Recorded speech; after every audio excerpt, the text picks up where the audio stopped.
আমার সহ প্রিয় ভিউয়ার্স, আসসালামু আলাইকুম। আপনারা এই যে এখন যে সিজনটা মার্চ মাস, এই মাসে আপনাদের ভিসেরানা মৌমাছির বিভিন্ন কলোনি রানিও হয়।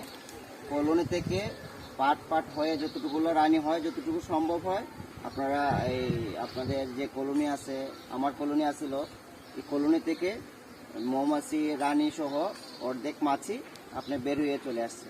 সেই মাছিগুলো আমি ধরছি, গাছের মধ্যে ছিল, আমি খেয়াল করছি। আপনারা অনেকে আছেন, আপনাদের শাকগুলা দেখা যেতেছে মাছি চলে যায়, বাঘ হয়ে চলে যায়, অনেকে খোঁজখবর পান না, এই কোথায় গেছে না গেছে কেউ বলতে পারেন না।